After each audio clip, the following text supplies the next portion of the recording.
Welcome to the Spoiler Alert podcast. And today is a very special day because it is our Christmas special. And I can't think of a better movie, a more appropriate movie to review on Christmas other than Die Hard. I'm your host, Nate Krenz, my co-host, Dakota Scott. So, 1988's Die Hard is one of the more quintessential 80s action movies. Like, if you wanted to show aliens what 80s cinema was like on average for movies actually people came to, Die Hard might be an appropriate one to show. Why? Before we get in on the movie, Dakota, why do you think like the 80s was kind of like the golden age for the fresh action like film? I'm underqualified. If you asked me 5 fucking years ago, I'd be your man. But I think the 80s was the pinnacle of I have sort of a personal thing in this, and my theory is that so when the 70s came, the floodgates opened. We did every depressing fucking movie we can make. Soylent Green, Logan's Run, Omega Man. It was like I when I think of the 70s, I tend to think of the more depressing science fiction. But you had Dirty Harry. You had some of the bleakest, most depressing, violent films ever committed to celluloid, I feel, in the 70s, because it was just all this pent-up frustration. It started to slip a bit in the 60s. Was it the Blue Max or whatever? And Who's Afraid of Virginia Woolf, language-wise. Wild Bunch. But it was... Oh, yeah, God, yeah. The Wild Bunch when was Straw Dogs? Was like one of like the early like action movie gore films. But it was a total inversion of your typical Western, it was just hyper violent. There were no heroics. They left their own fellows to die, and it was bad. Yeah, right. So, you think about the 70s, it's some of the bleakest cinema you can really point to. And then I think what happened was, I wish I had a more elegant way of putting it. It's like I really thought about all this, but my conclusion is just basically that the 80s overindulged. They took what was sincere in the 70s, all this pent up frustration with the world, almost, really visceral character pieces and whatever, really bleak depictions of humanity. And then the 80s just took all that violence that kind of defined it, and sexuality and whatever, and just ramped it up. And then it became, Rambo Part 2, which, obviously, if you look at the first Rambo, First Blood, totally fucking different movies, Maybe one of the reasons that 80s action, commercialized a lot more successfully than the 70s, because in the 70s, the big commercial successes in the 70s were like Jaws, and that might be the closest thing to an action movie. But that's violent, though. Yeah. When you think about Jaws, that movie would not get a fucking PG. Now, there are a lot of movies like that, but yeah. They didn't even have PG-13 then. That came with Red Dawn and Indiana Jones and the Temple of Doom, right? Yeah, I knew about Temple of Doom for sure. I wasn't sure about Red Dawn. Yeah, Red Dawn, I think, was technically the first to be rated PG-13, but, so right there, it's the Russians that really degraded our culture. We had to create an entire rating system for them. And speaking of that, I can kind of see back to our point about 80s action movies, is one of the ways it got the most commercialized was they took a lot of this has been the way at this, or to this point in history, 1988, it's always been a strong male lead that wants to kind of be in control of everything. And that I don't know. It's just, I don't know. It's a Rambo Part 2 had a female side character who is really, I think, a powerful woman. up until she got killed. Well, But see, well, that's not even really what I'm trying to say. I'm trying to make a connection with it's a Reagan. trap of modernism. Yeah, I don't know what to say about it. I'm trying to make a connection with Reagan somehow. I'm like, you know, like, I mean, John McClane, like Reagan probably thinks of himself as a John McClane. A lot of people, like, you even had this, that happened in the early 2000s where all the Republicans were like, we need Kiefer Sutherland as Jack Bauer. That man gets shit done. And I'm like, okay, so I don't sound crazy, but like, no. But yeah, but my point being is, you know, everything is a reflection of its environment. And whichever side of the aisle you're on, the politics is going to affect said environment. So you're going to have, you know, even in the way of art, you're going to either have like some sort of rebellion or some sort of embrace to that like kind of political ideology.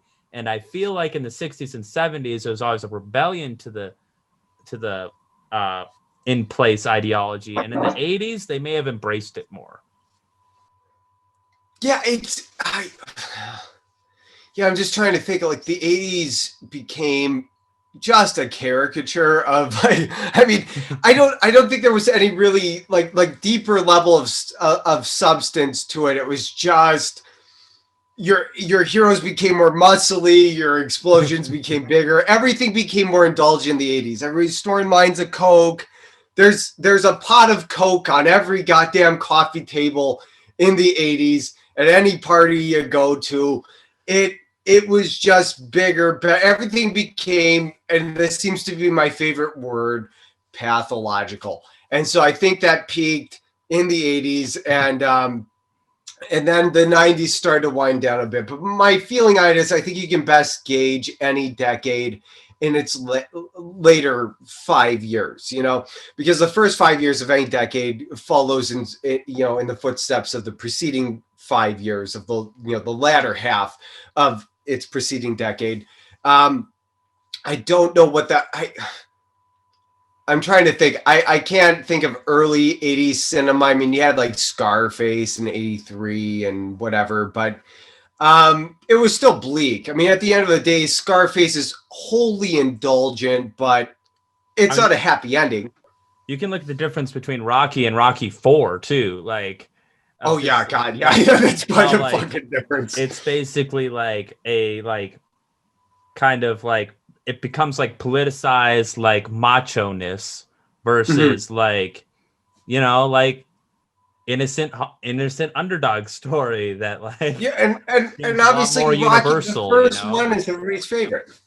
Yeah, and like I think.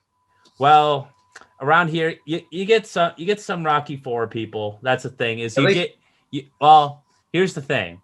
I would say that like the quality of movies for Rocky goes Rocky 2, Rocky 3, I guess, just chronological order, basically. Yeah, basically chronological order, except the Creeds have been pretty good. I did not see Creed 2 yet. My brother would be the one to ask about this. He's seen Creed, he's seen them all. He's a huge Rocky fan. I thought I was, but like he really loves it. So yeah, I can't testify to all of it. Creed, yeah, he said the same. Creed's good.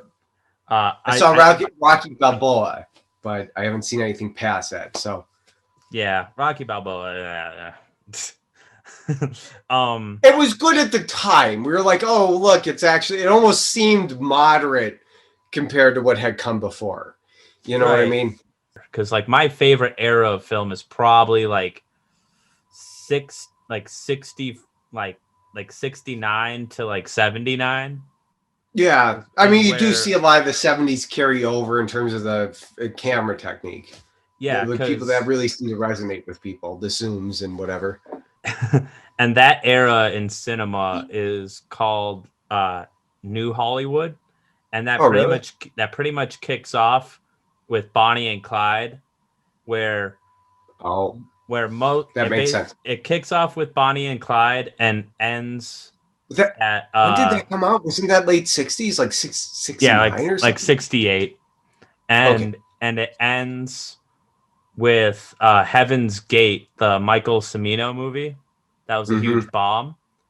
Now, in that era, that was like the peak of directorial influence. Like they gave directors like a lot more power back then, the production companies, than they ever did. Yep, because you had the studio system that was always like based on stars and like, a rotation of, we want this actress to work with this actor, yada yada yada. That was golden age, and then it broke up, and that came kind of back. You're saying in like the 80s. Yeah, and then maybe it became like New Hollywood, which is also counterculture, and like pretty much most of the directors were a part of the counterculture in one shape or form, because like you had things like Easy Rider, Bonnie and Clyde is a very counterculture film, and then like birthed from that is like Scorsese and Coppola and Lucas, and like that was all a part of like the same era of filmmakers. And then Heaven's Gate comes around, and it's one of the biggest bombs ever. So immediately after that, studios decided, well, financial bombs, I should say. It was. Yeah, I mean, I haven't seen it. I just know coming off of Deer Hunter, a lot of people felt very underwhelmed by Heaven's Gate, but I haven't actually seen it, like quality-wise, so I can't testify. It's better than the amount of money it made, but it made like zero money. Like it made almost no money, and the budget was high. And when Heaven's Gate came out and bombed, that's when studios were like, we're not giving directors this level of influence anymore, so we're going to be more involved. And I think that's when movies got more commercial. That's when you got Aliens compared to Alien. That's when you got Rocky IV compared to Rocky, because they wanted to over commercialize. Would you put Rocky IV together with Aliens though in terms of quality? Because like one's really fun. No. Okay. No, but they are commercial, though. I get what you're saying. I'm just talking, commercial success, kind of amping it up, making it an action movie, making it a macho movie. But you can see the logic behind it. There is a certain success rate to more action, more, whatever, more on the nose stuff than what was kind of coming out before. I don't know, but I think that's going to happen again. I think after. It hasn't happened yet, but I think we've seen sort of a return to giving unexperienced film directors an exceeding amount of production responsibilities on like their fucking second or third fucking film, and they turn out to suck. And I think what we're going to see is the studios start to dig their claws back in and say, this hasn't been working. And we're going to see the studio. It's just, I think it's a cycle that's going to repeat itself. I think they didn't give power to the right directors. They looked at like, in the case of Jurassic World, what's his fucking name? I know who you're talking about. Yeah, I mean, he did some pretty YouTube videos, and like they're like, God, the special effects are amazing. You should do a whole goddamn fucking multi-million-dollar production. And Kevin, is it Kevin Turo? I'm getting it. One sec. I think we're gonna see that again. We saw the failure of Game of Thrones at the end. I mean, they expressed a certain degree of disinterest before we ever got there, but nobody really thought they actually meant it. Like, and then we saw, oh wow, these people look like they're actually legitimately bored with the show they're running. And Colin you Trevorrow? have obviously, yeah, Colin Trevorrow. Right, and he was supposed to do the ninth Star Wars film, and he bailed out because of studio whatever. I think he kind of saw the writing on the wall.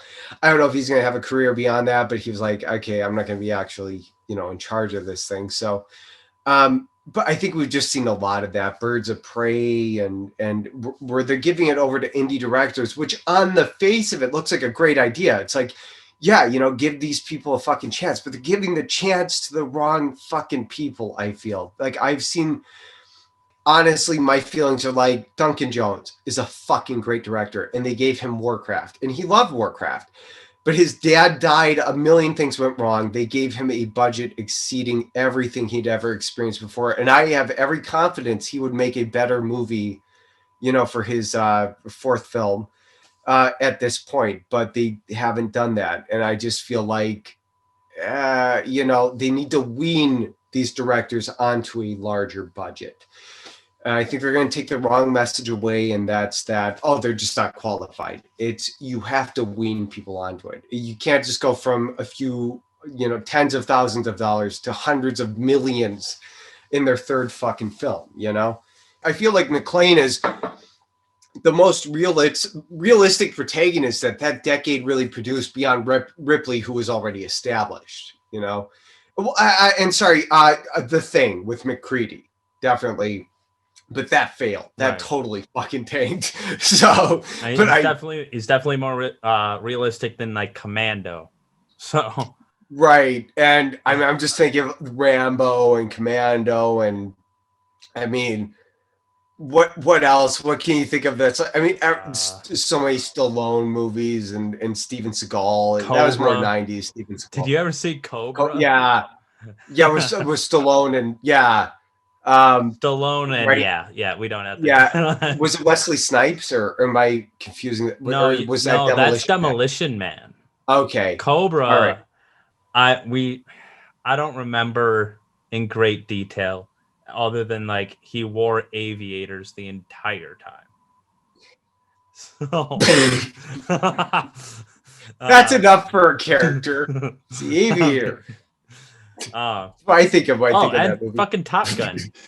I mean, well, that might not actually count, but let's get on track a little bit, and then let's just get into Act 1 of Die Hard. We open the film with John McClane getting off the plane. He just came from New York. He's a cop in New York, and his not exactly divorced yet, but definitely separated wife. His ex-wife is like living in California, and she's very successful. It's like a limo scene with a cool limo driver. Should acknowledge him real quick. Yeah. And like he's like, there's comic relief all over this movie. Like it truly is. I think maybe what sets it apart from other action movies is it does actually genuinely have some wit. It does.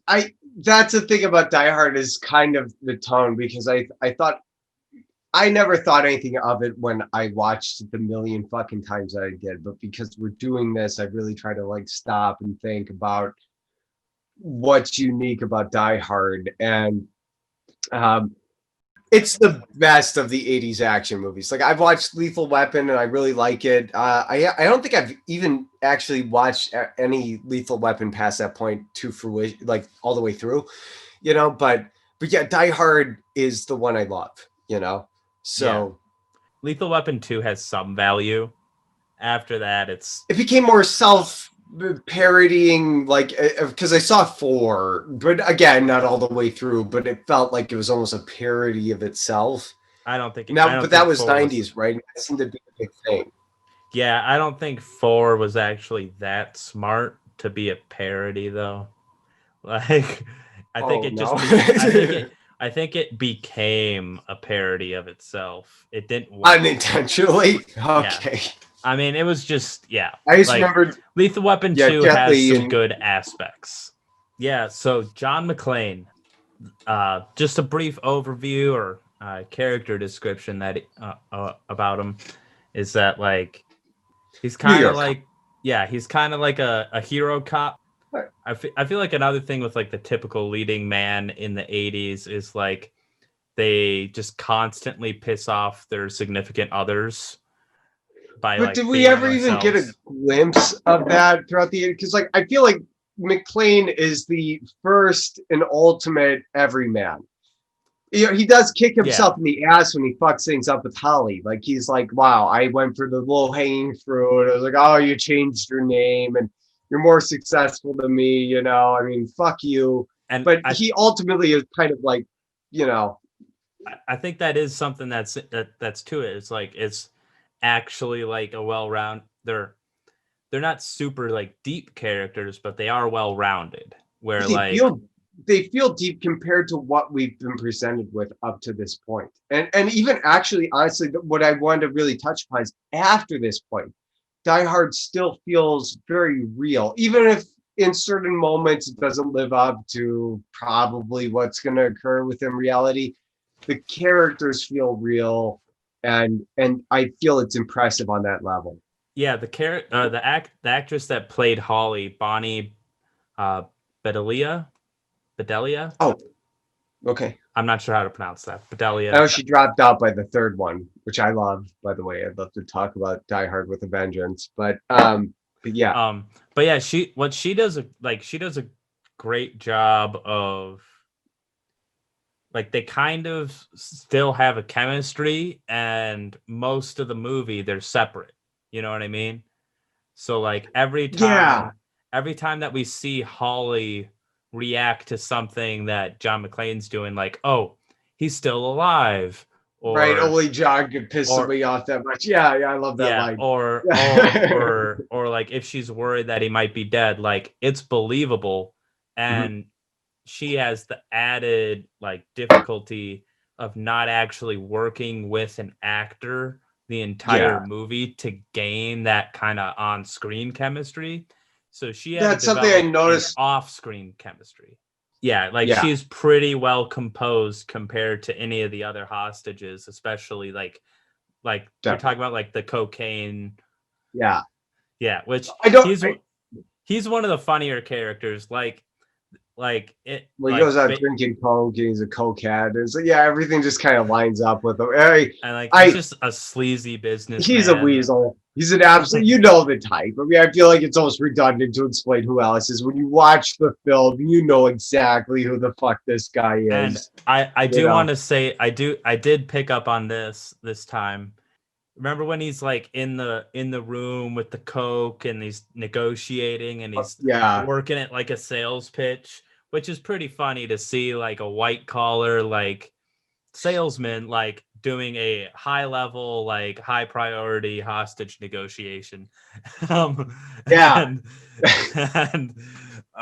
like, but he thinks he's got it down. You know, that's the thing about Die Hard. There's so much as far as the bulk of what I have to say, it exists there because there's this kind of constant tug of war between what the audience thinks. You know, they talk about Stockholm syndrome and all this shit, and what Hans Gruber and his team really are. You know, and I feel like that's what subverts your expectations. Like, there isn't really any sympathy. He is a thief. At the end of the day, he's a thief, but you have to like view it through that lens, and then one of the things that like I thought was actually going to happen, because like it had been a long time since I've seen the first Die Hard. Oh yeah. One of the things I thought was actually going to happen was, like he might just sell out. Like he might be enough of a piece of shit that he sells out McClane's wife. McClane. He sells out Holly. Yeah, no, he doesn't. You're right. He doesn't do that though. I figured like he'd be like, I have like valuable information for you, and then he just like picks up the picture and then points to Holly or something. Like that would be the ultimate dick move. He only went like salesman, like I don't know. Yeah, he's like, we knew each other since college, right? Yeah, he did try to actually cover Holly's ass a bit. Yeah, you're right. Yeah. So I really think about it. And I think that's what makes him funny too, is it's not totally intolerable. Like, and another problem with other action movies, just 80s or whatever era, is when you have like a villain that's like just completely intolerable and like overall Alice is just so far up his own ass. Yeah, but he's not a bad. I know that he's the type you'd let rob you of $100 to not, to not let him fucking, just so he doesn't show up, just so he's like, I got away with it, for like a few months, and so you don't have to deal with him. I get what you're. Yeah, I know who Alice is. It's not bad. And even like the tallest henchman, like the best boss, like leading up to Alan Rickman's character, even he is like, you killed my brother. Like Carl, right? I yeah, think that's Carl, with a I K, guess. yeah. Yeah, I think it was Carl, and I forgot the name of the brother that died. That was the first one that died, but I don't think they even mention him. yeah, I mean he was like the first one that died. Yeah. So uh It's kind of an accident, really, yeah. because that kind of comes up what I want to see later. But So yeah. what do we think of Hans and like just Alan Rickman's career in general? Because I feel like there's a bunch Oh, of Jesus. lost potential there. You're probably right. I mean, do you know of any professional voice work that he's done? Because this dude has like one of the He's greatest goddamn voices. had to have had voices. That's how Did you? I haven't actually looked it up, but I know Jeremy Irons has done some. He did Brideshead Revisited and Lolita. They did a test. I don't know when the fuck this was. I think it was the early 2000s, but they're like, what is a composite of the ideal male voice? And it was literally Alan Rickman and Jeremy Irons, who, obviously Alan Rickman did Die Hard 1, and then Jeremy Irons does Die Hard with a Vengeance. Um, but yeah, God, just I would. I don't know if was Alan Rickman a Shakespearean actor, because it wouldn't be remote. I mean, he sounds like one. Well, here's the crazy thing. So I'm looking through his filmography right now. His first film was Die Hard. What? Yeah, 1988. He's goddamn good. And then like 2 years later, which He must have did theater work before that. yeah, I think he did. Yeah, let's see here. He did some TV before that too. He did some TV in the 80s, like probably with the BBC. Oh yeah, and he was Right. all over the place with theater. Like yeah, he Right. did quite a bit of theater. But one thing I was going to point out here is, did you ever see the film Quigley Down Under? Because Quigley Down Under, one of my favorite pictures. This came 2 years after Die Hard, so this is what Alan Rickman did with his film career after being like a really good bad guy in an 80s movie that rocked. Mm-hmm. He didn't do anything immediately following? Like, well, this would be like, like a year after, 2 years after. Oh, okay. All right. Yeah. Alan Rickman is the bad guy in a movie starring Tom Selleck. It's a Tom Selleck cowboy movie set in Australia. Okay. And like Alan Rickman's like a farmer, and he's a farmer and he hates the native population, and like Tom Selleck is like, hey, I'm cool with them. And that like that might be I mean, I would not give it a good review, but I'd watch it and I would review it. Okay, so I'm like kind of tripping out with Alan Rickman's filmography anyway. Like, Perfume. Is it Perfume, a Love Story? Have you seen that with Dustin Hoffman? He's in that. Yeah, Alan Rickman. I see that on here. I've not seen it. Oh my God. Okay, there's a fucked up movie. If you ever want to do a fucked up movie. But I'm tripping out looking at Alan Rickman's filmography right now, because it goes Quigley Down Under, which I've seen, Robin Hood, Prince of Thieves, and then some stuff I haven't seen, and then Sense and Sensibility, which is a well-regarded film. When did that come out? Because there have been multiple versions of that. This was like the 95 one, so this one would have had Emma Thompson, I think. God, yeah, she's I think great. the year I haven't seen it though. The year that may have initially sunk, or at least he took a hit this year. In 1999, he was in. Well, he's dead now. I mean. Oh yeah, I mean yeah. The whole ship has sunk. But right in 1999, he was in Dogma and Galaxy Quest, and I don't. Oh, okay.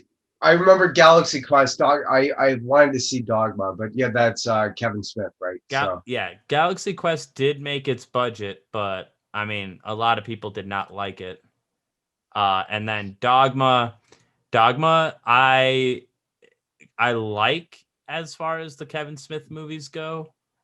but it's also like, yeah, I don't know. Kevin Smith, I have a love-hate relationship with his movies because a lot of them are bad, but I can respect almost all of them.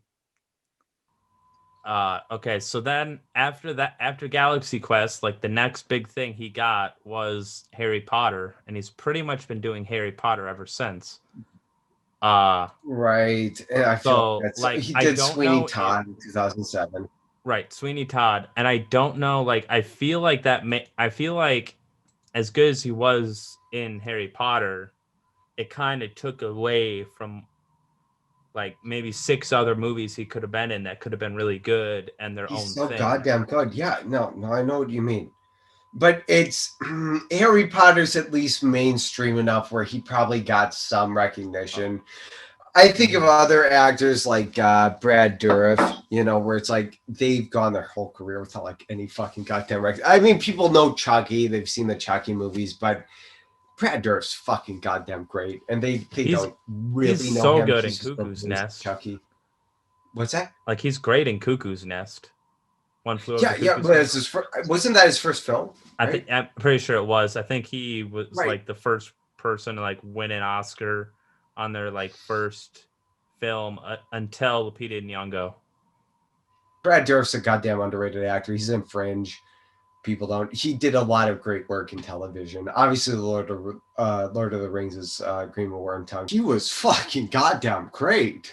I just don't think he got in the I right mean, roles at certain points, like because we like he everybody sunk can into tell. Snape, like you said, in Yeah, in Harry Potter. it seems like he either did something that he might have actually done on stage, like Sense and Sensibility, or he just did stuff for money and he didn't necessarily care too much about Which his is a film god, career. which is a shame. I mean, he deserved so much better. He was great in everything he was fucking in, but he could have been so much greater. And I feel like Jeremy Irons outlived him, and he's gotten some more mainstream roles. But I feel like I don't. I feel like Jeremy Irons has gotten a better chance to flex his vocal range and to flex his acting talent than Rickman, but I feel like Rickman was on every fucking level that Irons is on. He just didn't live Yeah. as long, you know? It's only been more recently that, like in Batman versus Superman, that Irons has become a little more mainstream, you I know? I did just So, look him up and he did die at the age of 69 though. So nice. So anyway, one thing that we can bring up is like the media, like the news reporter.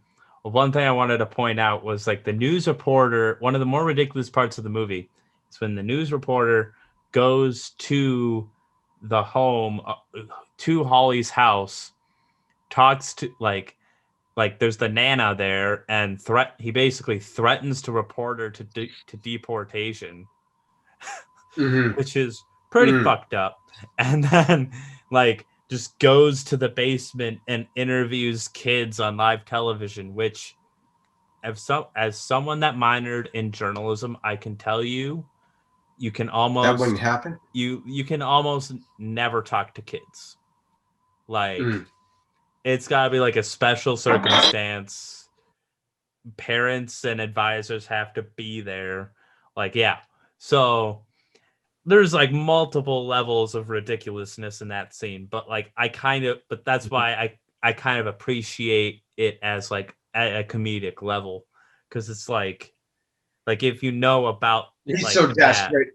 yeah, he's just so desperate for like to beat Channel Who's that 5. actor? Do you know him from anything else? Because he looks really fucking familiar.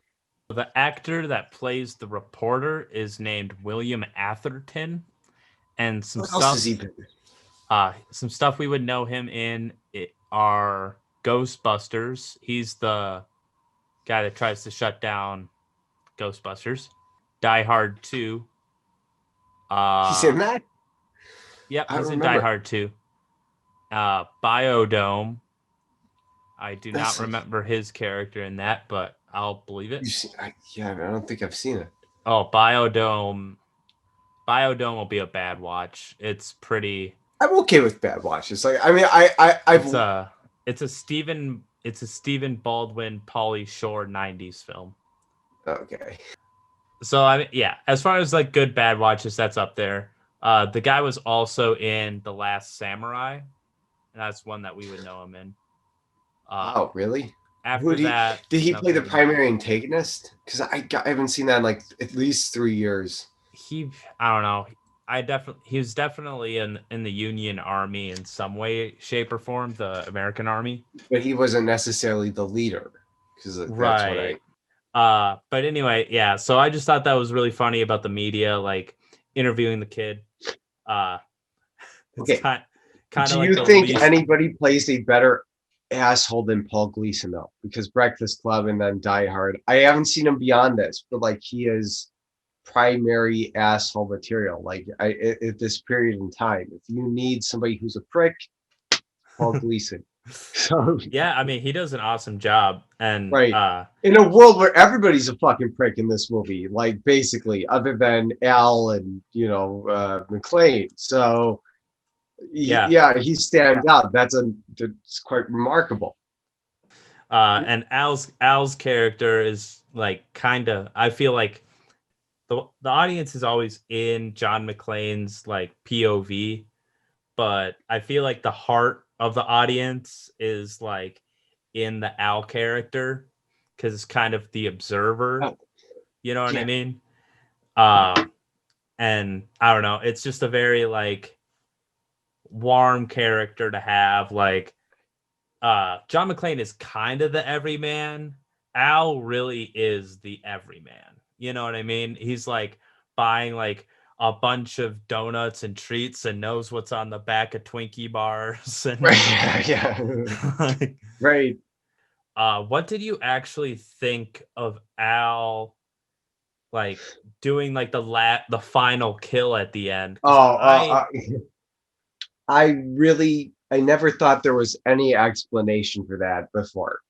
I have bent myself in every goddamn direction like a goddamn contortionist to try and provide. So he asphyxiates, but he does have his hand between the chain and his throat when we see him. He's still passed out. So this is really doing goddamn like Cirque du Soleil gymnastics, and so I don't expect the audience to. It is a plot hole. I hated that scene from the very first that Carl comes back. So he does have his hand between the chain and his throat, and the thing is that maybe people would have accepted it as if at the last we saw Carl like that. He smacks off the wall and and we don't that's have the it. close up. But we see him in the foreground as the hostages run down, like some minutes fucking later, he's still there, And I think, right, I mean, that's the problem. It's like, okay, so Carl's he's still being choked off and he's unconscious. But what I try to rationalize this most recent viewing is that he smacked off the fucking concrete of the wall, was knocked unconscious. Luckily, he had his hand in place to block the chain from totally strangulating him, but he's still unconscious for fucking minutes. He's totally lamb. You're gonna die. But let's maybe, I don't know. I'm not a goddamn medic. Maybe, I don't know. He might survive it.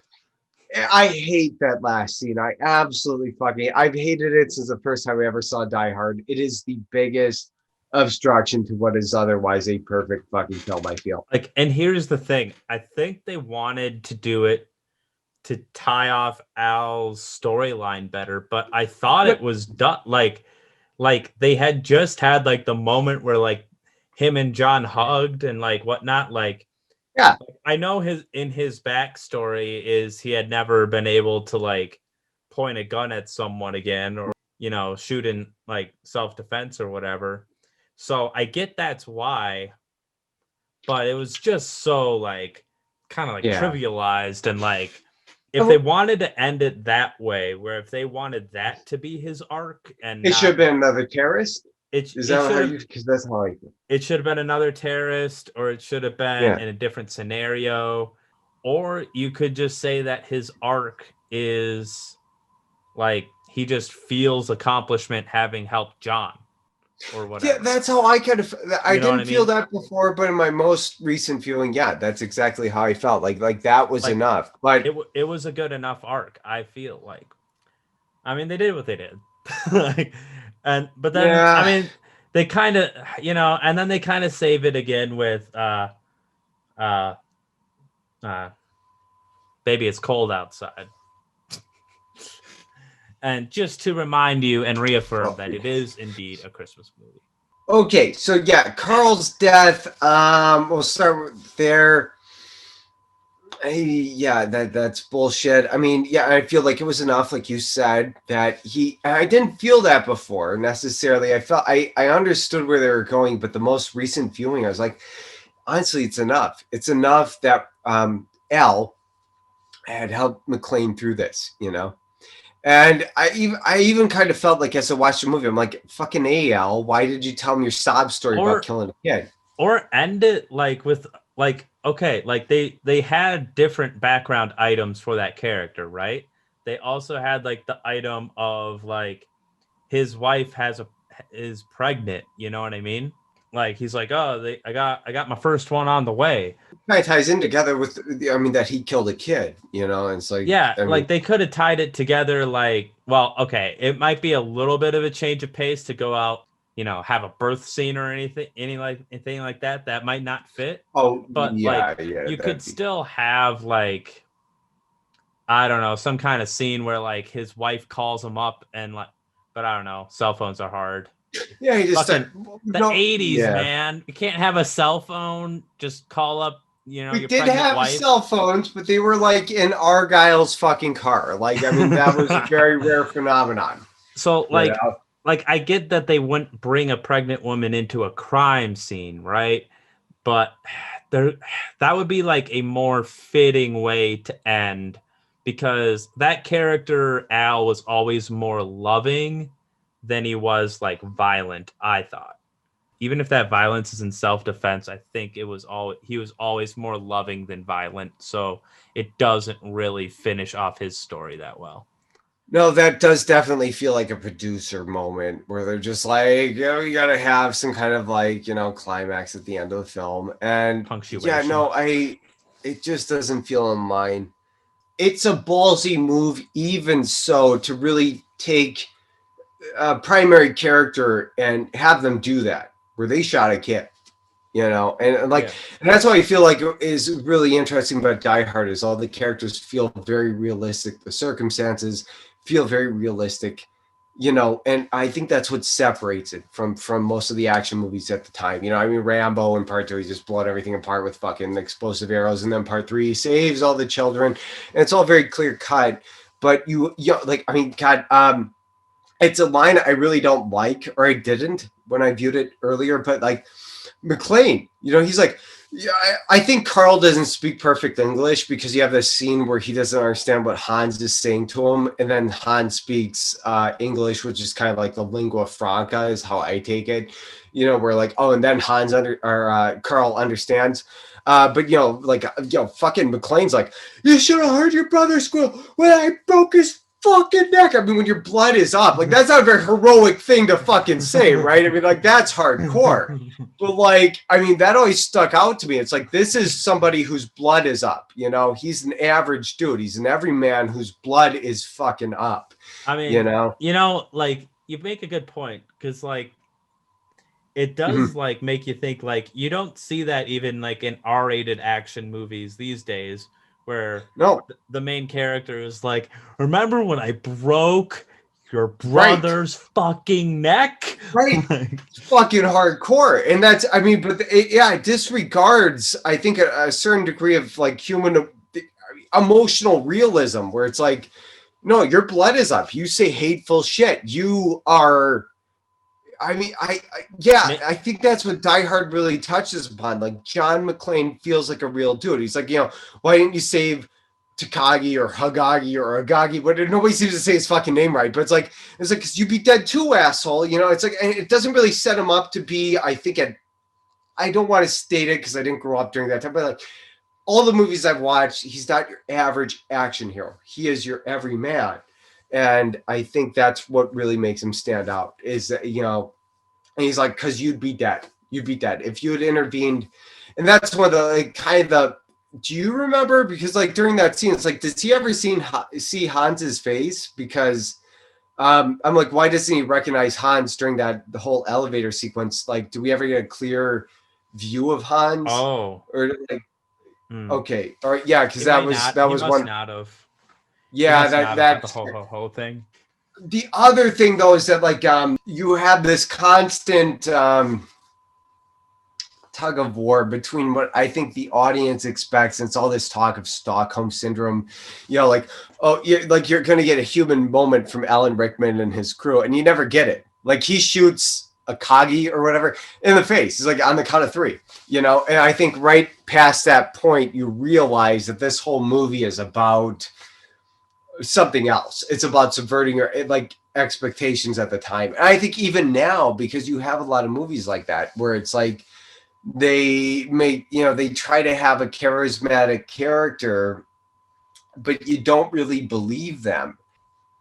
You just don't think they're capable of violence. You just think that they're like, you might be on their side, but they're not capable of the things that you aren't. And I think that's what's really interesting about Die Hard. I feel like I really wish that more modern movies would adapt, is that at the end of the day, Rickman establishes fucking early on, yeah, I can talk about men's fashion. I can talk about, like, you know, the socio-political climate and whatever.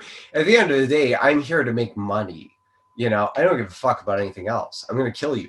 I'm going to kill you. I'm going to kill literally everybody in this room, which is, I think, a point of attention throughout the whole movie, is that, like, he's going to, you're like, is John even doing the right thing? Like, is he just, as Alice puts it, dragging this thing out? And it's like, well, as it turns out, yeah, he's doing the right thing, because it's like fucking Alan Rickman's character is going to bring the whole roof down on these people, you know? And so, you know, like, yeah, I feel like it's almost, it's funny that in, what is this, 1980, is it 6? What is 88? When is this? It's a subversion of everything that's kind of almost come afterwards, where you have like these British speaking antagonists, and they're like, I am so civilized, I blah blah blah blah blah, you know. And it's like, I mean, at the end of the day, Alan Rickman makes no concessions about what he's after. You know, it's like, I am an exceptional thief, and that is what he means to rob this place. You know, he doesn't give a fuck about all of the terrorist things he's espousing, you know. Which pre 9/11 maybe isn't, you know, so significant. Oh yeah, did I ever make? Okay, so my first. This is a nitpick, but it's like John on the plane at the start of the film. Yes, he's carrying a firearm. It's a concealed carry and everything. But I know, I don't know. In, you say 88, if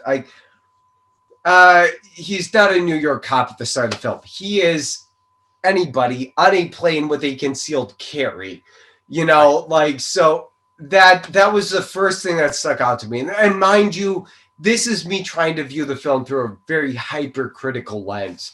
And so I'm like, California has always been pretty goddamn blue and liberal as far as, you know, like, even, you know, so I'm like, I don't think he can do that, you know, like, so. Yeah.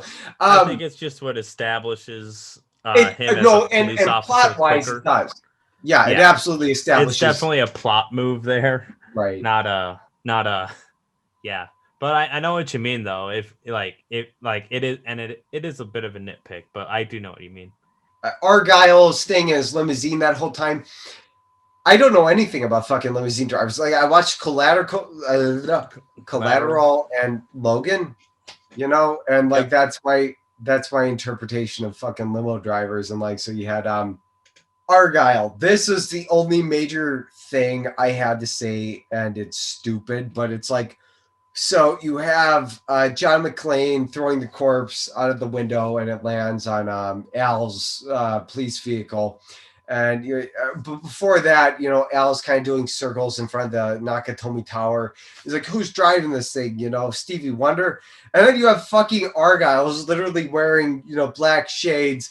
and listening to fucking Skeletons by Stevie Wonder over and over and over. Like, he must be, because it just plays out like, so Argyle is the blind character in this movie. You know, you remember John McClane, he's like, you know, oh, tell me, Argyle, tell me you remember the shots, you know, tell me, you know, you like, I mean, I feel like that's Argyle. I know a lot of people, like I said, that initial complaint that Argyle doesn't phone the cops, but like, he's the blind character. He doesn't even know what the fuck's going on until he like sees it on the news in his limo. And even then, I mean, he punches the sort of nerd geek character or whatever, but he doesn't know that. I mean, I feel like that's one of the more ballsier moments of the film. It's like, I wouldn't fucking do that. I don't know if this guy's got a gun. He probably fucking does. You know, like, I mean, so Argyle does have his little moment of triumph. But no, but he is the Stevie Wonder character. He has no fucking goddamn clue what's going on for like 2/3 of the fucking movie at least. You know, I think they did just want to punctuate those endings for Al and Argyle, where it's just like, oh, boom, yeah, my character is wrapped up. Ah, punch, gotcha. Right. And then they ride away in the limo, and like, we have the damn near breaks the fourth wall, like. Yeah, it's again, I think the reason Die Hard gets away with this is because it feels like such a realistic film up to that point. Well, even though when you really dissect it, maybe it's not, but it feels that way. It's really charming, and like it kind of is its best representation of its genre.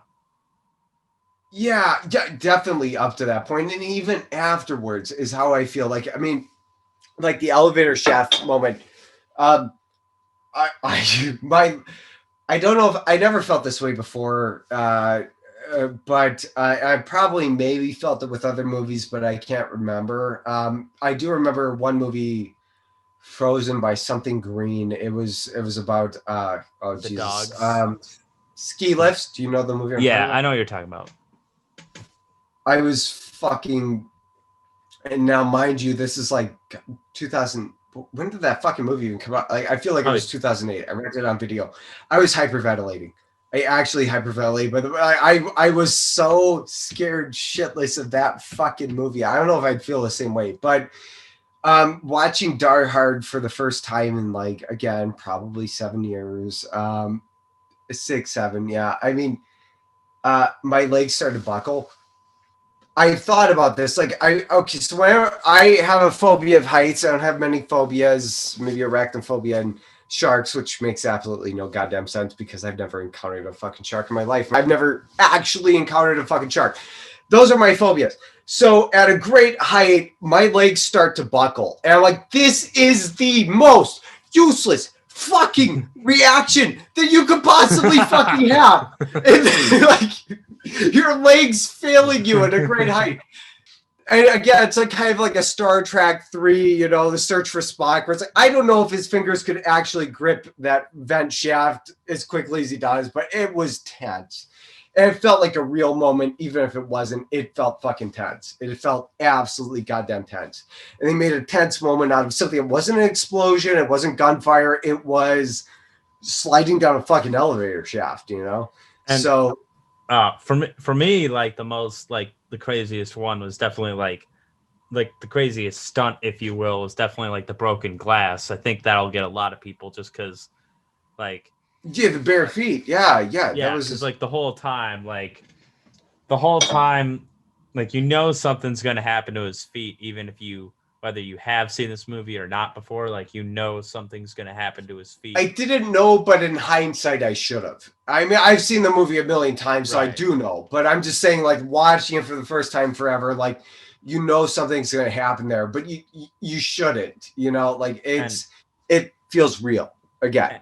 And I think another thing that just sets it apart, like just stepping on glass, like I get the same reaction absolutely. When they step on the ornaments in Home Alone, which these two films, very similar. Home Alone, they're both Christmas movies. But like one of the things too that makes Die Hard so clever is you have scenes that are just like one level of thinking above the action movies at the time. Yeah. Like they have like the scene where it's like, oh, he's going to come into contact with Hans and they're going to play it off for like a while. Like Hans is I love that. Yeah, like that's yeah. like one of the best scenes in the movie, best sequences, and like he hands him the gun and it wasn't loaded the whole time. So it's like it's just like the one-upsmanship of that sequence is really impressive to watch play out for a action movie. I don't know. A lot of like just a lot about Die Hard is like it was really creative, like it was ahead of its time.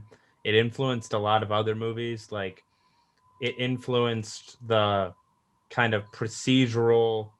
Well, I mean, you kind of saw some of this in earlier films like Dog Day Afternoon and some other movies, but like the handheld sort of tracking shots that you get while they're going through like the step by step of like the setup. You're setting up later plot points, like during like basically the setup for like the hostage takeover is what I'm getting at, was like very well filmed, and like you educate the audience like as you go with like a bunch of material within like the span of a minute and a half. So I can't testify to Dog Day Afternoon, but that's my main praise towards Die Hard, is that it sets up like Holly turns John McClane's picture down because she's pissed at her husband. And there are other establishing things like that. The guy at the start of the film where he's like, make fists with your toes, and that explains why he's running around barefoot. And yeah, I mean, there are lots of things like that that are established early on. I think that's what lends itself overall to what makes Die Hard great, is that it lays the groundwork. It isn't a mindless, stupid movie that like pulls shots out of the fucking blue and just go, okay, here's what we're dealing with now. Here's what we're dealing with. Like it sets the groundwork. And I think the thing that really stands out to me, and I'm not doing a great service to it, but I feel like a lot of movies that we've watched nowadays don't live up to Die Hard. They don't. Like, I mean, they go with what Die Hard was trying to do, which is subversion. They're talking about Stockholm syndrome and, we should all become attached to the terrorists and we should sympathize with them. And they're not as bad as they seem, but they are. They're absolutely as bad as they fight. Like, I mean, that was the thing with Die Hard that really, my whole argument, and maybe you can put this better than I can, is that, yes, they are exactly what the fuck they seem. And that was actually a subversion, I feel, at the time. Like it's interesting because like it's an interesting like mind, I guess, like thought process or whatever, where because Alice is like, yo, Bubba, I got you. I know what you're all about. I look at you guys. I'm like, you're panicked. You're clever guys, but this is all going to shit. I got you covered. Like, it's like, no, these guys have it all fucking figured out.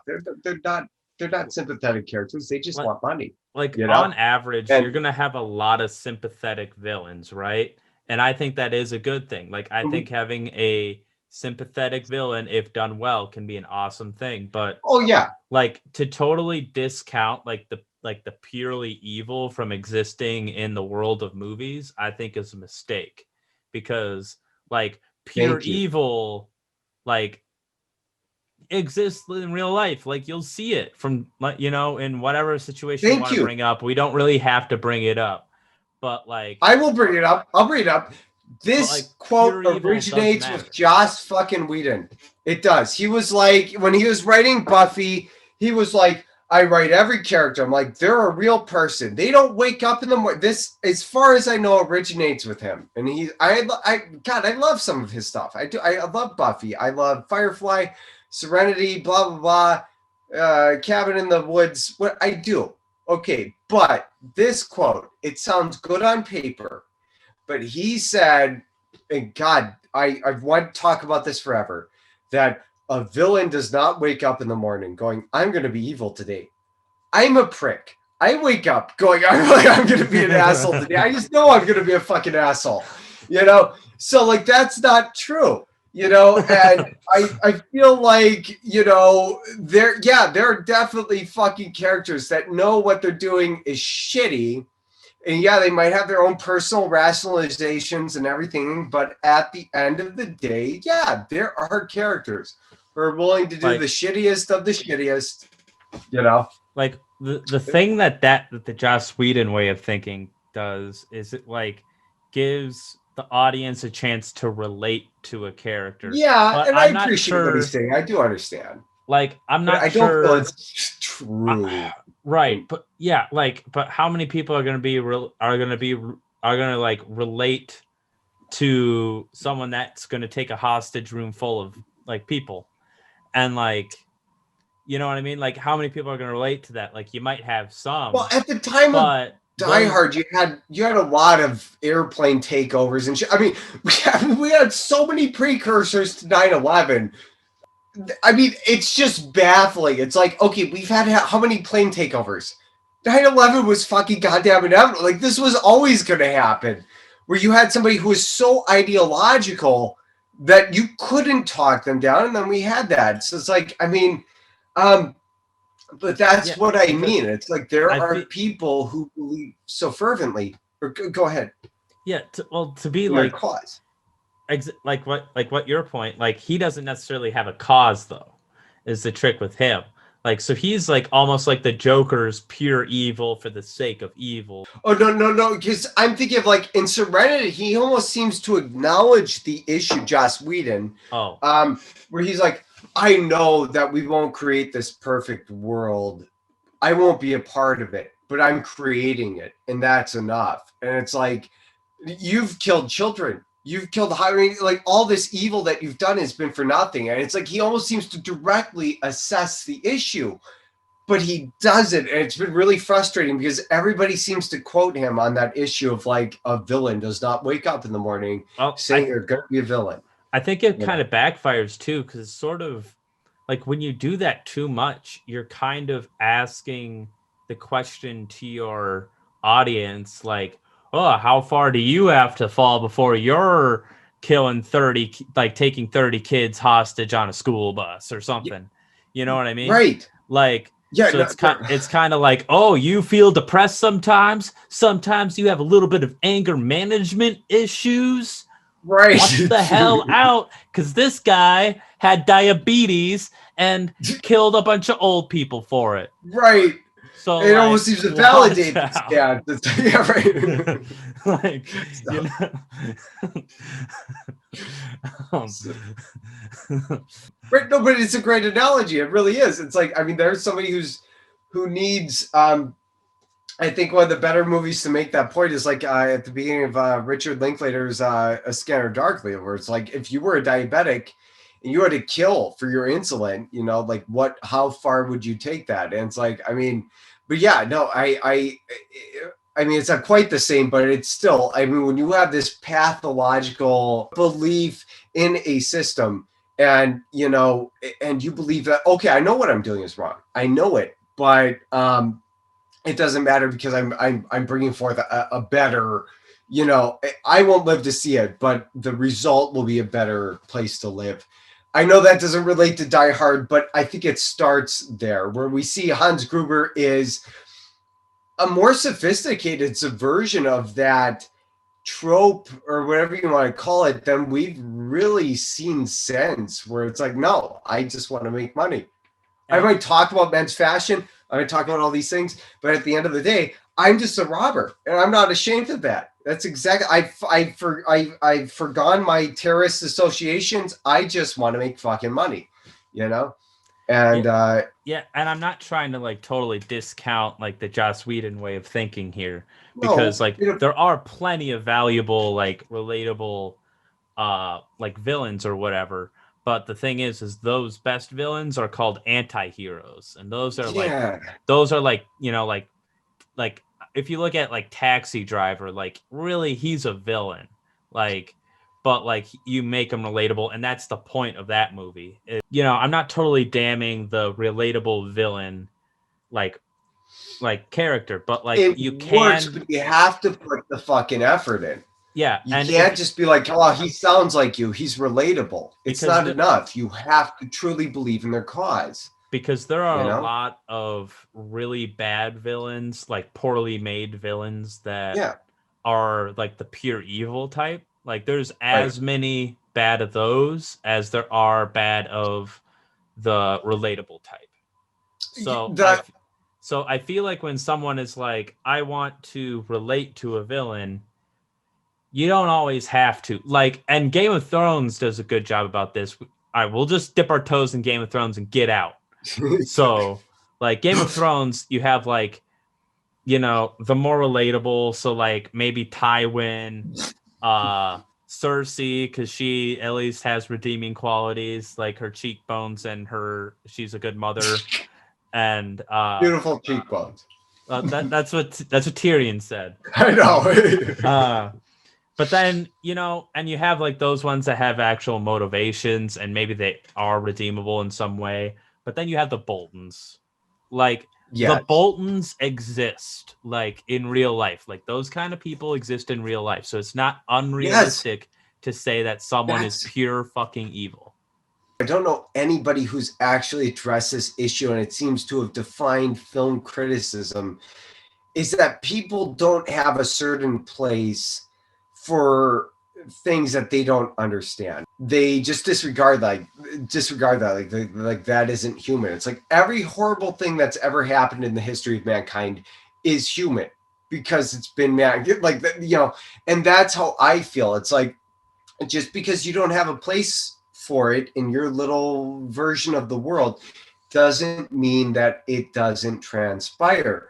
And it means that you're I probably feel, not a piece of shit. So kudos. no, sure, right, but You might it be a piece doesn't of mean shit that in it other doesn't. ways. But Right, but it doesn't mean that it doesn't happen. It's like whatever horrible thing you can imagine does happen elsewhere in the fucking world, and just because you can't find a place for it in your little version of the world doesn't mean that it doesn't happen. And so like I feel like that's kind of what people have run away with their villains. Is like, oh, they're relatable like me. They speak with the fucking English accent. They're very reasonable people. It's like I'm just trying to do the right thing, same as you. It's like and I it was impressive at first, but now I feel like they've run away with it where they haven't really bothered to flesh it out and really make you understand their point of view. And I think that's it's been a disservice to that in recent cinema.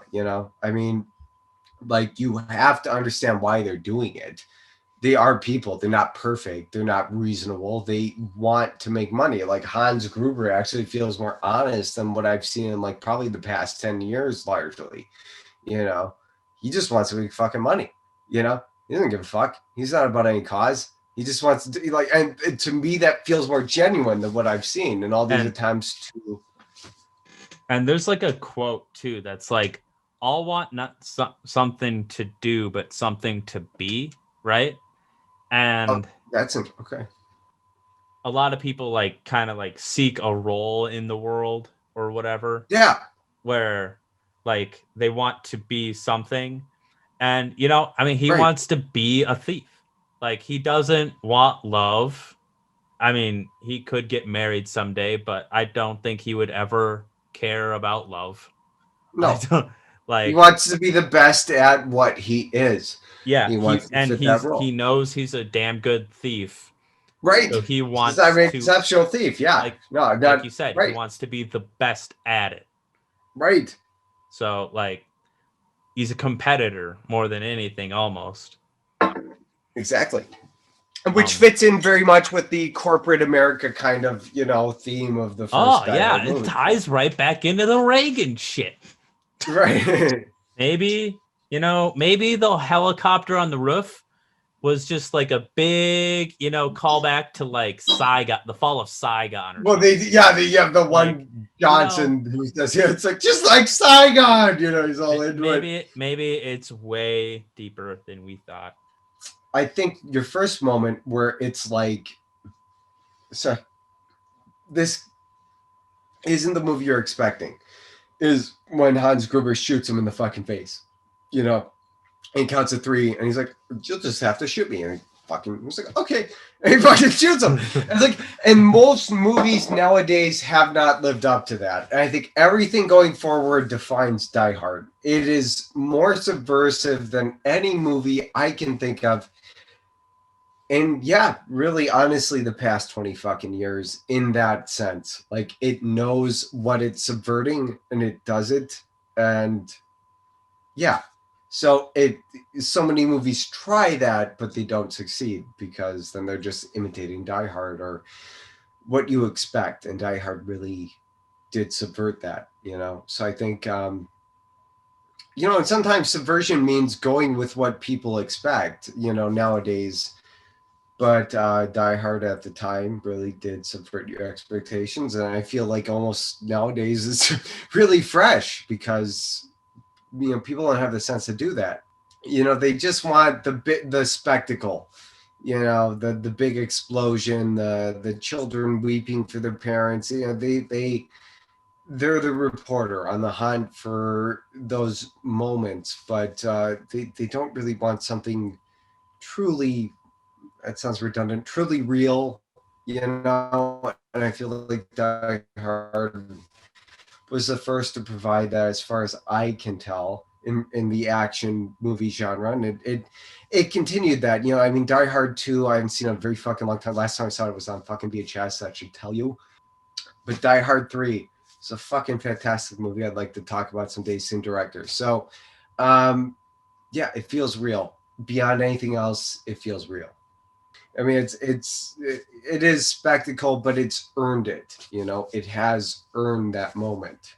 You know, And more than anything else, it's a Christmas movie. it is All the right. that's what I feel like we failed to express, is that it is a Christmas movie, the best one ever fucking made. So, All right. So, how many stars out of 5 are you going to get this one? so with Die Hard, the first movie should be anywhere between a 4.5 and a 5. I think it's a 5 if I have to go off of my memory. It's the best goddamn action movie I've ever seen in my fucking life, I think, honestly. I love Terminator 2, but if I really had to pin it down, it's Die Hard. There. I'm giving Die Hard a admirable 4.5, just because I feel like it's distinctly better than I still like Die Hard more than Die Hard 2. So Yeah. but I still like quite Nobody enjoyed Die talks about Hard that 2, movie. We so should do that's that not going to someday. be a massive drop off to like 2 stars or anything. I don't feel like it deserves the underrated. I mean, it's a very underrated film. We should do that next year, maybe. Die Hard 2, because it's a Christmas movie too. 3 breaks that trend, but Die Hard 2 it really is. I don't feel it's a bad Is film. it 3 like 4th of July or something though? It's around somewhere. Yeah, There's probably some Fourth. sort of Hey, like, there we go. yeah. Yep. No, it is definitely 4th of July. So there you go. Yeah, because I just remember it was hot. But yeah, this was fun. Happy holidays to all. Thank you for joining in on the Spoiler Alert podcast holiday special. Okay. Ho ho ho and yippee ki yay, motherfuckers. Yippee ki yay, motherfucker.